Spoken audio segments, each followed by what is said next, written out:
கும்பக்கரை அருவியில் 6 நாட்களுக்கு பின்பு சுற்றுலா பயணிகள் குளிக்க அனுமதி. அருவியில் நீர்வரத்து சற்று அதிகரித்து காணப்படுவதால் பாதுகாப்பு சூழல் இல்லாத நிலையில் அருவியின் ஓரத்தில் வழிந்து ஓடும் நீர்களில் குளித்து செல்லும் சுற்றுலா பயணிகள்.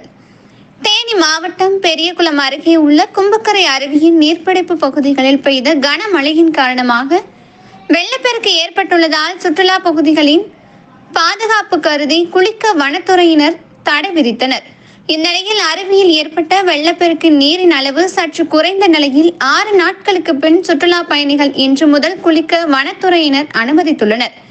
ஆனால் அருவியில் நீர்வரத்து சற்று அதிகரித்து ஆர்ப்பரித்து செல்லும் நிலையில் வரும் சுற்றுலா பயணிகள் அருவியின் முதன்மை பகுதியில் சென்று குளிக்க பாதுகாப்பு இல்லாத சூழல் உருவாகியுள்ளதால் அருவியின் ஓரத்தில் வழிந்தோடும் நீரில் குளித்து செல்வதாக சுற்றுலா பயணிகள் தெரிவிக்கின்றனர். மேலும் அருவியில் குளிக்க அனுமதிப்பது குறித்து வனத்துறையினர் முதல் நாளே அறிவிப்பு வெளியிடும் நிலையில் இன்று முன்னறிவிப்பு இன்றி காலையில் திறக்கப்பட்டதால் விடுமுறை நாட்களில் சுற்றுலா பயணிகள் வருகை குறைந்தே காணப்படுகிறது.